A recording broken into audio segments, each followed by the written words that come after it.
Baik, assalamualaikum warahmatullahi wabarakatuh. Perkenalkan saya Evi. Di sini saya akan menjelaskan untuk perilaku organisasi dalam memenuhi ujian akhir semester. Untuk pertanyaan pertama, jelaskan bagaimana budaya organisasi dapat mempengaruhi kinerja karyawan dan berikan contoh nyata dari sebuah organisasi atau perusahaan yang bisa mengacu dari berbagai sumber.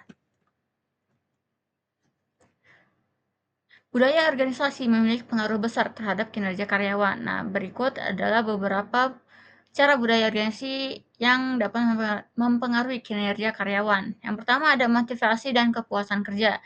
Nah, budaya organisasi yang positif seperti dukungan, penghargaan, kolaborasi dapat meningkatkan motivasi dan kepuasan kerja karyawan. Karyawan yang merasa dihargai dan didukung cenderung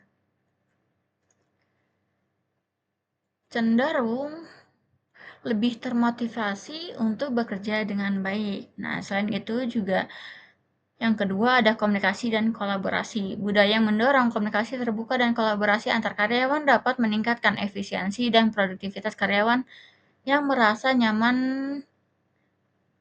berbagi ide dan bekerja sama akan lebih mudah mencapai tujuan bersama. Yang ketiga, adaptabilitas. Organisasi dengan budaya yang fleksibel dan inovatif memungkinkan karyawan untuk lebih mudah beradaptasi dengan perubahan. Nah, ini penting dalam lingkungan bisnis yang terus berubah, sehingga karyawan dapat menghadapi tantangan baru dengan lebih baik. Yang keempat ada keseimbangan kerja dan kehidupan pribadi. Nah, budaya ini mendukung keseimbangan antara kerja dan kehidupan pribadi. Karyawan dapat mempengaruhi atau mengurangi stres dan kelelahan bagi karyawan, sehingga karyawan dapat bekerja lebih efisien dan produktif. Yang kelima ada pengembangan dan pelatihan. Nah, budaya yang mendorong pengembangan profesional dan pelatihan berkelanjutan dapat meningkatkan keterampilan dan pengetahuan karyawan.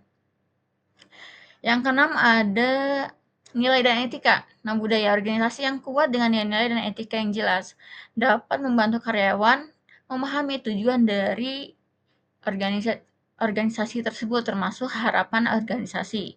Nah, ini dapat menciptakan rasa tanggung jawab dan loyalitas terhadap perusahaan sehingga karyawan bekerja dengan lebih berdedikasi.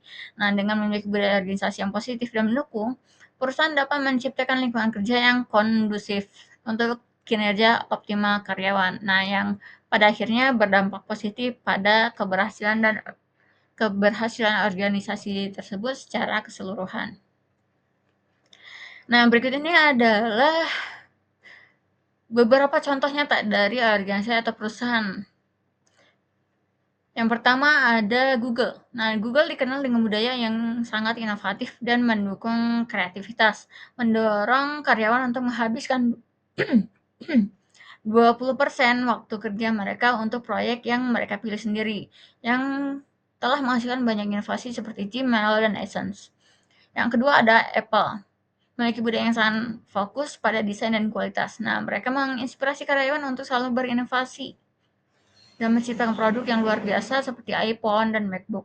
Yang ketiga ada Starbucks, yang melibatkan karyawan dalam proses pengambilan keputusan dan memberikan ruang bagi karyawan untuk berbagi ide. Budaya ini membuat karyawan merasa lebih terlibat dan memiliki rasa kepemilikan terhadap perusahaan.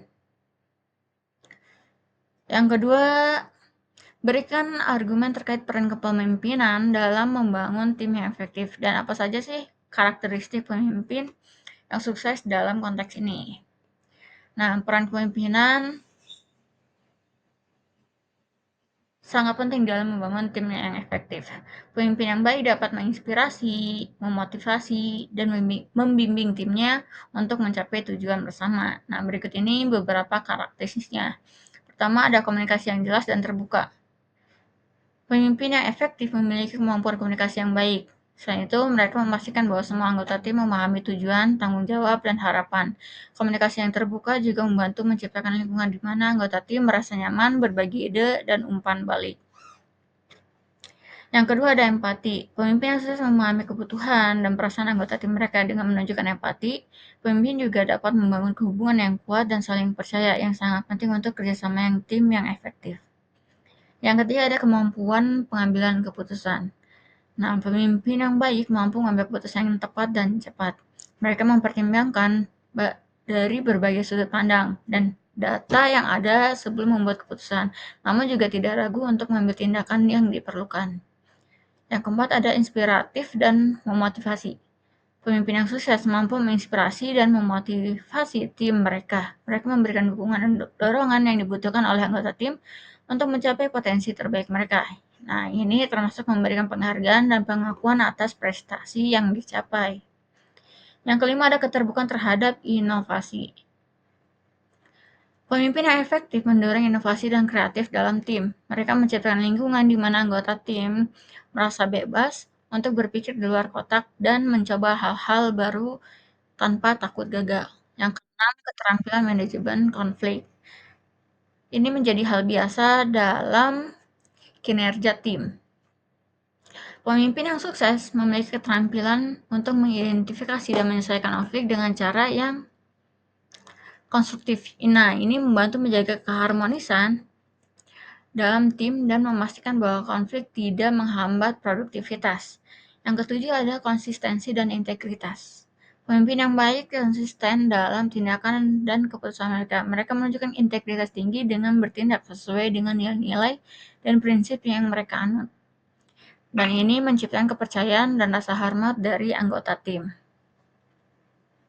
Yang delapan ada pembinaan dan pengembangan. Pemimpin yang sukses tidak hanya fokus pada hasil jangka pendek, tetapi juga pada pengembangan jangka panjang anggota tim. Mereka menyediakan kesempatan untuk pelatihan dan pengembangan, serta memberikan bimbingan dan mentor bagi anggota tim. Dengan karakteristik tersebut, pemimpin dapat membangun tim yang kohesif, termotivasi, dan produktif. Hal ini tidak hanya membantu mencapai tujuan organisasi, tetapi juga menciptakan lingkungan kerja yang positif dan memuaskan bagi semua anggota. Question ketiga, berikan argumen bagaimana konflik dalam organisasi dapat dikelola secara efektif dan jelaskan strategi-strategi yang dapat digunakan untuk menyelesaikan konflik. Nah, untuk mengelola konflik dalam organisasi secara efektif sangat penting untuk menjaga produktivitas, kolaborasi, dan lingkungan kerja yang sehat. Nah, berikut ini adalah strategi yang digunakan untuk menyelesaikan konflik dalam organisasi. Yang pertama, mengidentifikasi penyebab konflik. Langkah pertama dalam mengelola konflik adalah identifikasi penyebabnya. Konflik bisa timbul dari berbagai pendapat, gaya kerja, atau harapan yang tidak selaras. Dengan memahami akar masalah, pemimpin dapat mencari solusi yang tepat. Yang kedua ada komunikasi terbuka dan jujur. Memfasilitasi komunikasi terbuka antara pihak-pihak yang terlibat adalah kunci untuk menyelesaikan konflik. Pemimpin harus mendorong semua pihak untuk berbicara dengan jujur tentang perasaan mereka dan mendengarkan sudut pandang lain dengan empati. Yang ketiga, mediasi dan negosiasi. Dalam beberapa kasus, mediasi oleh pihak ketiga yang netral dapat membantu menyelesaikan konflik.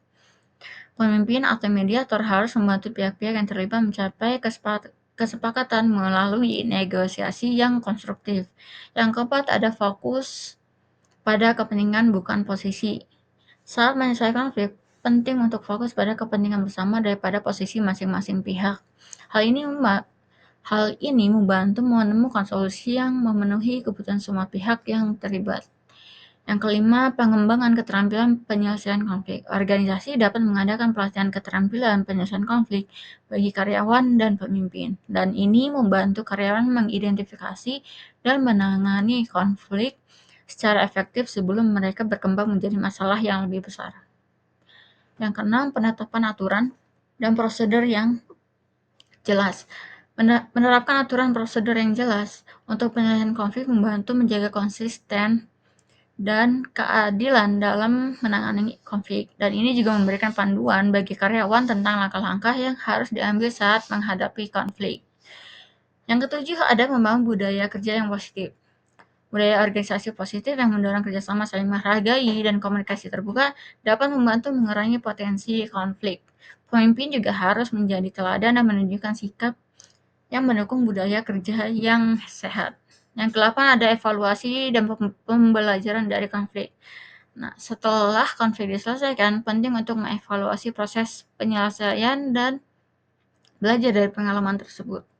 Ini membantu organisasi memperbaiki strategi penyelesaian konflik di masa depan. Yang kesembilan, memberi dukungan emosional. Konflik bisa menjadi pengalaman yang menegangkan bagi karyawan. Pemimpin harus memberikan dukungan emosional dan memastikan bahwa karyawan yang terlibat merasa didengar dan dihargai. Yang ke-10, mengambil tindakan preventif.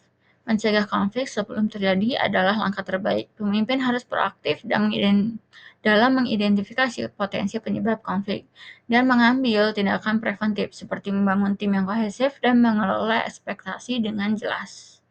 Nah, dengan implementasi strategi tersebut, organisasi dapat mengelola konflik dengan lebih efektif yang pada akhirnya menciptakan lingkungan kerja yang lebih harmonis dan produktif.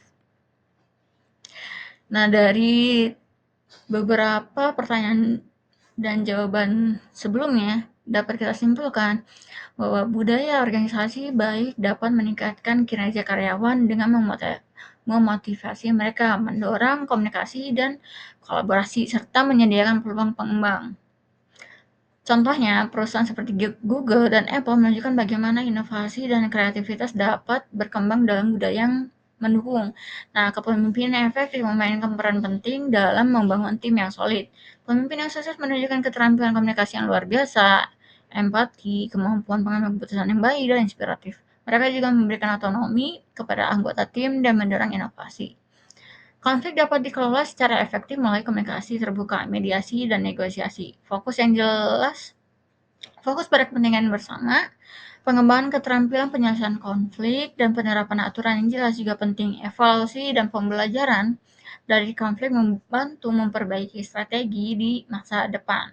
Nah, secara keseluruhan untuk mencapai keberhasilan, organisasi harus memperhatikan 3 aspek utama ini: budaya yang positif, kepemimpinan yang baik, dan manajemen konflik yang efektif menciptakan lingkungan kerja yang produktif dan harmonis, yang pada akhirnya meningkatkan kinerja yang efektif dan inovasi dalam organisasi.